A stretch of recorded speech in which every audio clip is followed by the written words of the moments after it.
Welcome to Work Liberated. Today's guest is Amadea Sanchez, who comes to us as a soon-to-be recent graduate with a master's in leadership from Purdue in Indiana. Awesome. And she's coming from the perspective of an emerging leader and also being an employee for the last 10 years in the financial services industry. So again, this podcast is about work liberated, finding and leading an organization where people can be fully self-expressed, experience agency, autonomy, freedom, empowerment, and do the kind of work they love doing. And so, Amadea, why did you decide to go back to school? You're certainly not old, but you're not 20. So why did you decide to go back to school after a decade and a half of being in the working world? Well, hi, Maji. It's so good to be here with you. As you mentioned, I've been in the financial sector for about 15 years now. And, I've lived in Silicon Valley and Santa Cruz County, graduated with a master's will be graduating with a master's in organizational leadership. And it really, for me, it was just going through a lot of challenges that I couldn't really overcome. And I didn't know what I was doing wrong. I felt like I was a little marginalized. I felt like being in an industry that is so heavily, male, it's really kind of dominant in that way. I needed some help. And so I started looking at how can I have more of a voice with my leaders? How do I, when I kind of have instincts that something's wrong, how do I build my own empowerment? How do I get more knowledge in order to be able to, describe what I'm going through to my leaders? So hold on a second. So what I'm hearing is that here you were, and you've been at the same company for a decade. 15 years. Yeah. 15 years in a producer role. So sales, so you're generating revenue, you're an individual contributor, and you felt like you didn't say being held back. You said you felt like you were not holding yourself back, but there was something in the way for you. And so you took it upon yourself to go back to school. So I want you just to look at that camera right there and share what the moment in time was that you kind of looked in the mirror and said, if this is to be, it's up to me, which is interesting because it's the last woman I interviewed for the podcast before is an executive and said the same thing to herself. So what was your moment that you said, I got to do something to help myself here? It was during the pandemic. And I think a lot of people were feeling that they needed a change. I was feeling like I wanted to quit my job. I knew others were feeling lonely. There was a lack of, community, communication. It felt like we were all on an island, to be honest. And I wasn't getting further in my career the way that I wanted to. So I decided to enroll in a leadership program to take the next step, to decide how I wanted to have a future. Was this going to be the right step for me, or was I going to make a change? So I was always very passionate about leadership, working with business owners in this community. I'm so passionate about that. I see how hard, business owners work. My mom and dad were business owners. So my passion for making an impact was really strong. And I loved my job. I still do. But then I had the opportunity to go to school, and it immediately it was empowering, just making the commitment, because now I had some really great tools that I could use to use my voice. So you took the initiative, you registered yourself. What did you learn about yourself? And so it's interesting because this podcast this episode sounds like it's going to be more around personal empowerment, personal responsibility, but maybe not. Maybe it'll go somewhere else. But what did you first learn? How were you holding yourself back? Well, you don't know what you don't know. And I wasn't using my voice. So when I became empowered, when I enrolled, when I committed, people were immediately, there's a lot of different ways we can empower ourselves, and knowledge is one of them. So as soon as I did that, I noticed that people around me were respectful immediately. I noticed that I believed in myself and my own voice. I noticed that I started sharing my learnings, and I saw changes around me. So you just suddenly noticed that, like you were just more self-aware, or you were more definitive in your communication? The tools that we were learning in the program were the building blocks of culture. And what I realized is that and a lot of companies have a flat culture. And what does that mean, flat culture? So like you said, 78 in your book, 78% of employees post-pandemic still want to make a change. Yeah. And it's because, again, in your book, 15% of leaders have the skills that we need to build a culture, right? To really lead. Yeah. To lead. So nobody's been training. They talk about training, but they don't offer it. And then people have to be like you and go and get themselves a master's degree program in order to learn. Right. So first I had to realize what was going on. I had experienced unconscious bias. I had experienced maybe others were being recognized and I wasn't. I was being told I was doing things too much. We have great leaders. It's not a unique problem. It's happening everywhere. Wait, you got to back up. What do you mean you were told you were doing things too much? Well, like you were too much? Well, more like when others are recognized, like your male counterparts for doing something you've been doing for 6 months to a year and never getting recognition, then asking why. And it's because you do it too much. So it's just little idiosyncrasies. And I think it's really based on the communication.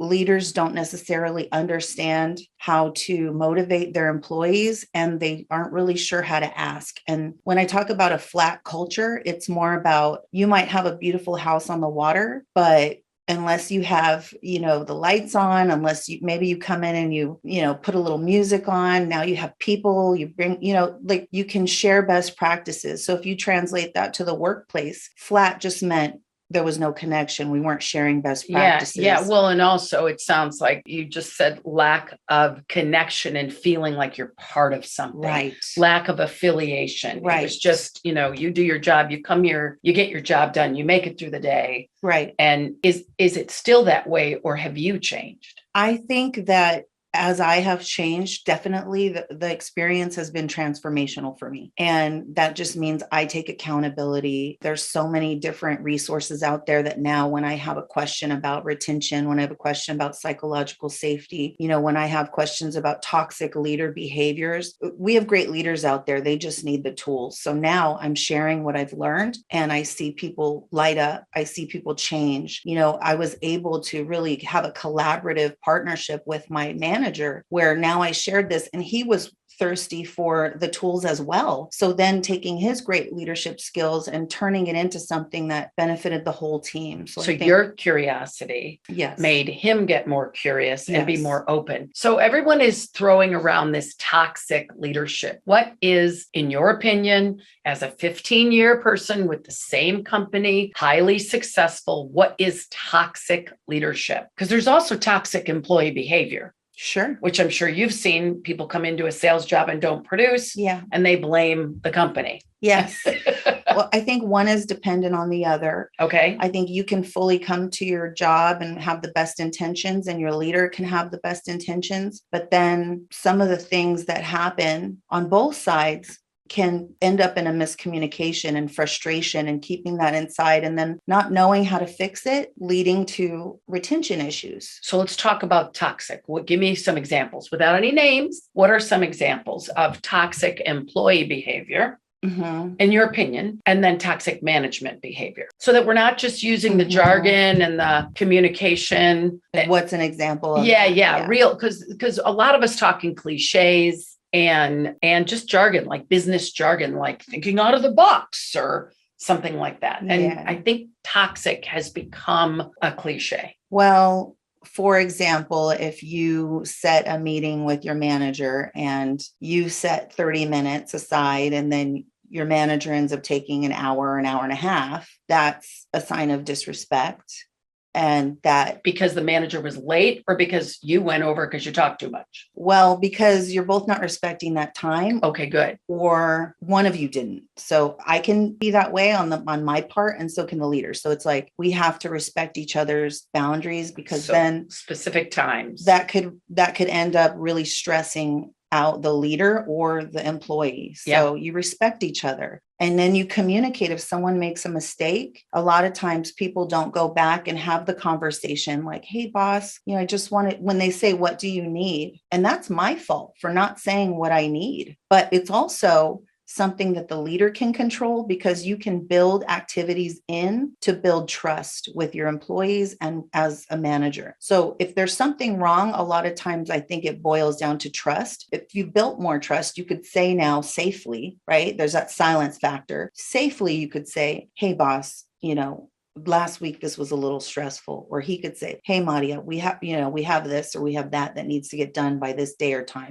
Can you help me? Yeah, it sounds like it's safety, but even before safety is baseline trust. And even before baseline trust, it's communication. Like if you're not going to be able to get something done, then respect is communicating proactively to the boss. I told you I'd get this done. I'm not going to be able to get it done. And then what the boss can do is build in proactive follow through. Right. Hey, how you doing on that project? Are we going to get it on time? But what it sounds like you're saying, and correct me if I'm wrong, is it's a two-way of both people being 100% responsible for a healthy relationship. Absolutely. It's not just the boss and it's not just the person. So you learned about yourself that maybe you were not being as communicative, or that were you taking things personally, or you said unconscious bias, and I didn't understand what you were unconsciously biased to. Everyone is unconsciously biased. So I was unconscious that I'm not speaking of my unconscious bias. Well, because I really wasn't able to define the term before I went to school. I didn't really understand what it was about. And when I understood and can identify when unconscious bias was happening, I recognized it in myself. I recognized it in others. So what is unconscious bias? Well, for example, it's the way that we put people kind of in a quick box to be able to understand, if they're a threat, if, we kind of sum them up when we don't know what we don't know. So we might have a feeling about this person because there's fear or whatever our body does to help defend that. But we have to be aware of it so we can move past that feeling and really look at people for who they are and what they have to offer. Yeah. So it happens with women, it happens with minorities, it happens with everybody. Yeah, it sounds like it happens in every area of culture. Life. There's a great book. They don't call it unconscious bias. It's called Leadership and Self-Deception. And it's about putting people in the box. So, Amadea is coming over for this interview and it's 15, it's quarter of, and she's not here. And I'm going, where is Amadea? Where is Amadea? So I haven't even given her a chance to be late. This didn't happen actually, but I was wondering, but I didn't go in and start texting. But the thought could have been, had you been a person who'd been late with me before, I would be like, is she going to be late? Am I going to be worried about it? So it's like something happens and maybe something doesn't even happen. She's just a woman, or she's just Latino, or she's Italian and talks a lot with her hands, or a man. And we have an already always preconceived notion, and we put them in the box and we don't ever give them a chance to get out of the box. And it's a great book, Leadership and Self-Deception. It was required reading for my leadership 1 year long immersion program, not that I led, that I took. So you had some unconscious bias about yourself at all? Was there anything anywhere? Yeah, something that I did maybe was, I realized that in a position where I'm making sales calls, I was calling business owners and I'd see a husband and wife maybe, and I'd immediately speak, I'd ask for the husband. This is something I picked up on years ago, but that's an example of an unconscious bias. It's conditioning. Well, right. And then the woman might be the one who's actually running everything, which I've found to be true many times. So you have to realize it, check yourself, move forward and be better. So you've uncovered your own unconscious bias. How though, when you uncovered a boss's, so this is really good for managing up. How would you tell a boss, because they're your authority figure? Hey, buddy, you got an unconscious bias and you're treating me differently because I'm a woman or I'm a Latina. How would you say that? Or would you not even say it? Or what have you experienced with that? If you feel safe to say? I did have that conversation and it was scary. But one of the things I told you that I got was that self-efficacy, right?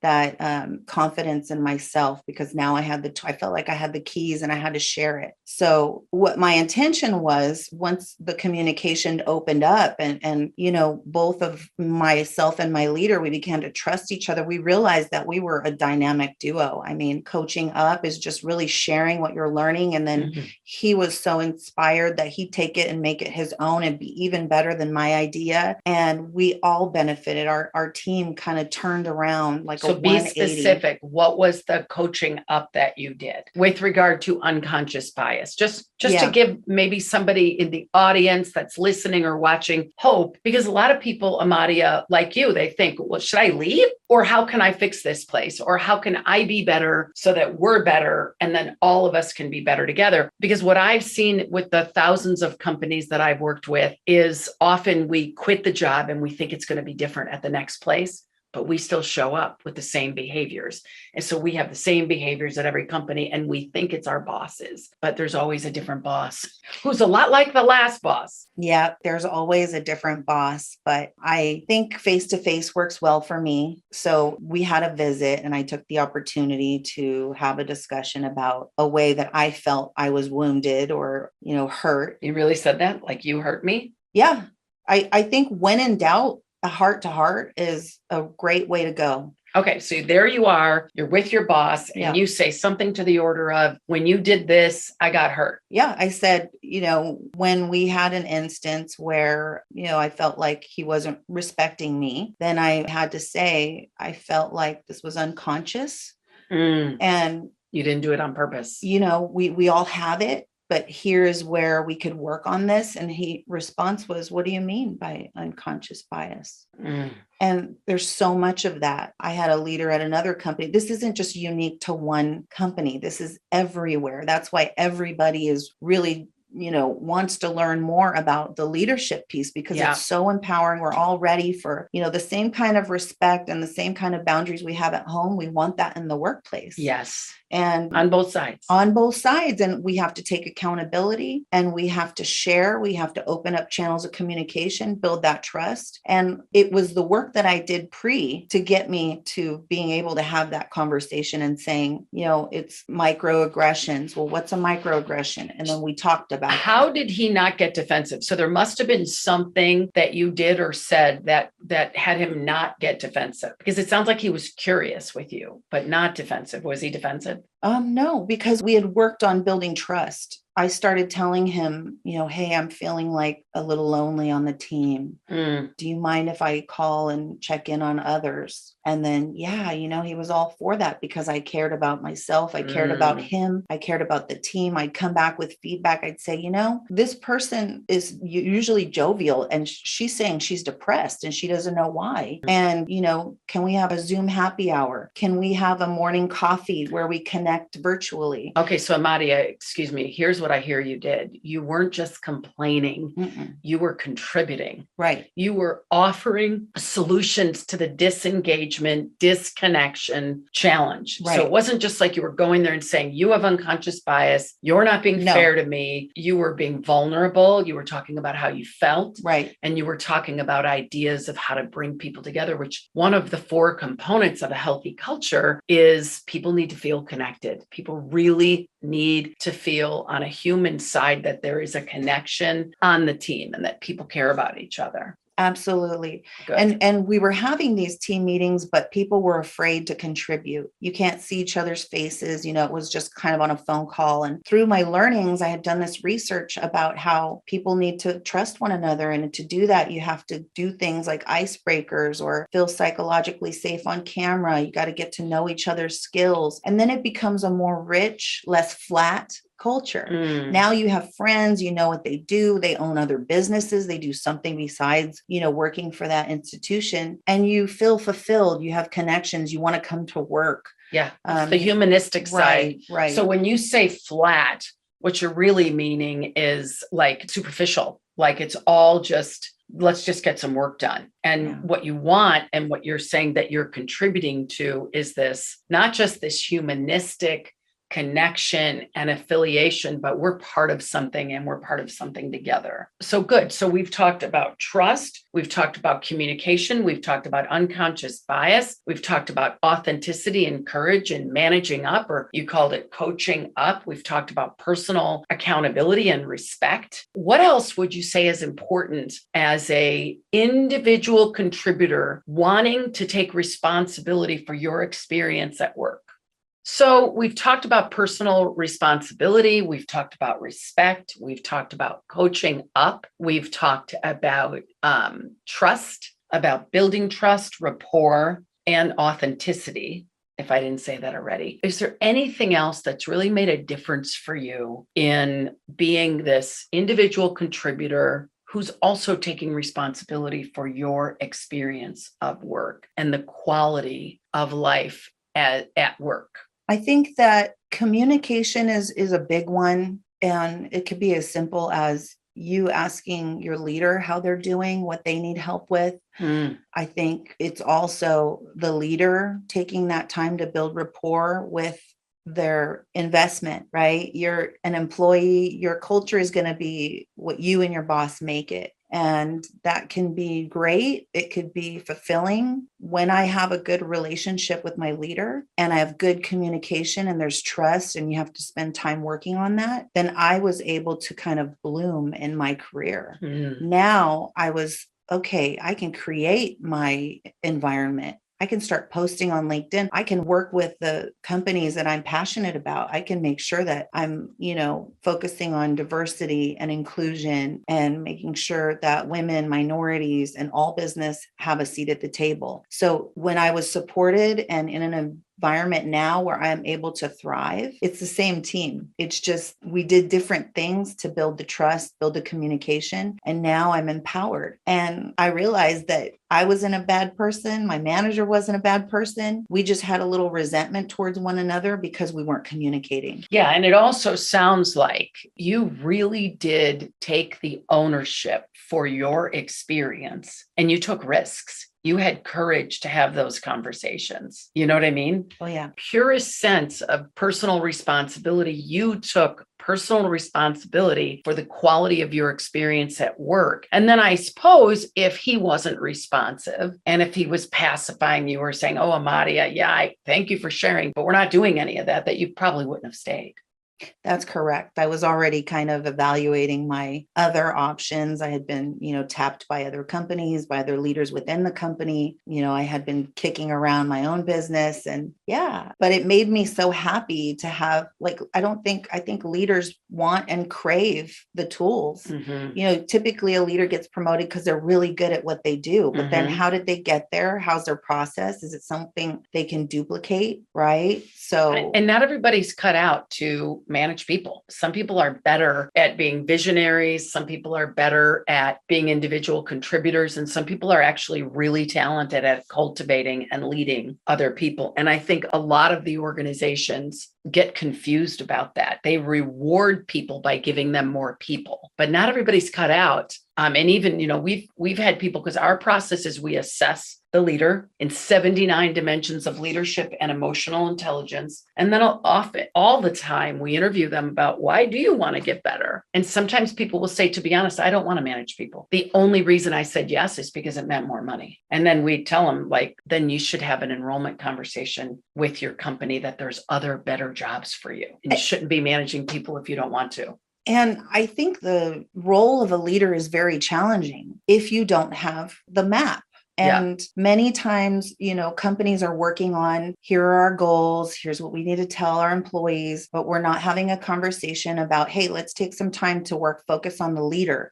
Let's work on who you are as a leader. What's your leadership style? Are you a servant leader? Are you kind of totalitarian? You're the one that says this job might not be for you, kind of get out if you're not going to get on the roller coaster ride. Those aren't the things that doesn't help. That's a toxic, you wanted to know toxic leader behaviors, right? Telling people that they may not be the one for the job. I feel like it's kind of like you could give people hope. You could give them coaching. You could give them the tools. And I bet you they would be better for the job. Yeah, it does depend on, there are some jobs banking, sales, or finance, or real estate, or recruiting. And, recruiting, gosh, that was my industry. 1 out of 100 people succeeded. We always told people, you probably don't want this. If you don't like getting hit in the head with a hammer, you probably won't want this job. But I think that there's a happy world of integration. Here's all the reasons you might want this job. Here's the reasons you might not want this job. And here's what it takes to succeed. But with leadership, I do think there are some people who are cut for that. Yes. And want it really badly. And there are other people who take the job because they think it's a way to make more money. Yes. And their heart's not in it. And then it's hard for them and everybody that they work with. But there's something that you said, there's many companies go with, here's everything you need to do. Here's our vision. Here's where we're going. This is how to execute on the strategy, which is the doing. It's all about the doing, but there's another piece, and that's the being. And in Keen Alignment, what our leadership model, we follow the coactive leadership model. It's where I got my coaching training at, I think it's called the Coactive Leadership Institute. It used to be called the Coactive Training Institute or Coaches Training Institute. And it's all about the integration of the doing and the being, the left hemisphere and the right hemisphere, the how do we get our strategy accomplished, but who are we being when we get our strategy accomplished? And, if you're like, what does she mean doing and being? The being is how we inspire people. The doing is the Monday morning meeting that we do it at. The being is who we be in a conversation for accountability and that building trust and rapport. And the doing is having the one-on-one. And what do I say? And what's the right thing to say? And so with every leadership activity, there's a way of being. So for example, if you were to do a performance review and somebody isn't going to get a good review, or you're going to talk about some critical feedback and you're in a bad mood, we say, don't give it. Just reschedule. Because if you're frustrated and agitated, I don't care what comes out of your mouth, that person's going to pick up on frustrated and agitated. So, you're going to be done with school. Right. What's been your biggest personal learning? I'm going to ask you 3 questions to close. Your biggest personal learning. She's like, I'm getting ready. Your biggest personal learning. What's next for you on your journey? And then I'll save the last one. So what's been your biggest personal learning in going back to school for this master's in leadership from Purdue? Well, first of all, I think that when you are in a high pressure role, like sales in Silicon Valley in the financial industry, and you have a high pressure role like a lot of us do everywhere, better resources. Resources are more than just money. Resources are transparency. Resources are communication. Resources are flexibility. Mm-hmm. Resources are information. So I'm hearing support systems. Yes, high demand, high support. Yeah, that's really interesting that you say that. I talk about that in the book too. When you have high challenge, which, basically Silicon Valley, it's a big high challenge. You have to give support. And what Amadea is talking about is training, support systems, better communication, things that maybe people take for granted, but we can't take it for granted. We need to provide it. Those are the building blocks of culture. Pay equity. If somebody's outperforming and they're not getting the same basic pay as their counterpart, it's not something that's hidden anymore. Right. And it could really erode, the culture. So and trust and trust and inclusion and everything. Yeah. And that's how you lose people. So yeah, if, the old way, the group think, the way that people always kind of do it and have done it, like as leaders and as employees, we need to challenge each other. And you don't want to lose your great employees, the good talent. It's too hard to find that knowledge that they've gained over the years. They're valuable. They're inspiring your team. You're inspiring one another. So that was a big learning for me. I just see that as, we have more resources than we think. Yeah. Well, and you're talking about, we have our own internal resources and we can ask for what we want. Right. And we can communicate. What's next for you in education or career? What do you see as your path? And I understand you're currently employed, but you're not saying you're leaving, but no. What is next for you? Education or career? Yeah. Or both? That's a great question. I've been thinking about it a lot as, I'm going to be graduating in June. And for me, I think one of my professors kind of said towards the end of the capstone class, like, you guys are graduating as scientists. You've spent 2 years researching society, organizations, what helps motivate people. You've got a lot of keys. I've designed programs for coaching and mentoring. I've designed programs for leadership, where managers have those things. They learn the communication, they learn their own, leadership skills. They put more effort into feeding the heart, right? rewards, team building. That's gone away, I think, a lot because of the virtual environment. But for me, and everybody's in survival mode. They don't think the people side is as important as Right. it is. And it is. It's super important. And you will read case after case after case. The high performers that aren't, keeping up with the culture, they're going to get left behind. And the answer is impacting culture. It's that side that's missing. So for me, I just want to find a way to share it, uniquely. I love finance. I love working with business owners. I'm so fortunate to work in the Bay Area, and everyone I talk to, an opportunity comes up. People are just light on fire when you talk about, how you want to be treated on the job, how you want to treat yourself. What are the tools you can do to empower yourself? And what are the conversations that you can have with your boss and feel safe and comfortable? Have you thought about going to get a certification in coaching? I have actually decided I was going to start my own corporation and look into consulting. You had some really great, one of the things I loved about meeting you is that you were so inspiring. And I love, when other women can lift up other women, and you were like, hey, you should do a vlog or a blog. And I'm sharing by word of mouth. And one of the great parts about my job is I meet leaders in the community and business owners all the time. And so I think that what's nice about having a culture that you love at work, which I can say now, is that you can do both. You can have multiple streams of income. Yep, you can. You can talk about leadership on LinkedIn. You can talk about it at every event that you go to. Yes, you can. As soon as you say,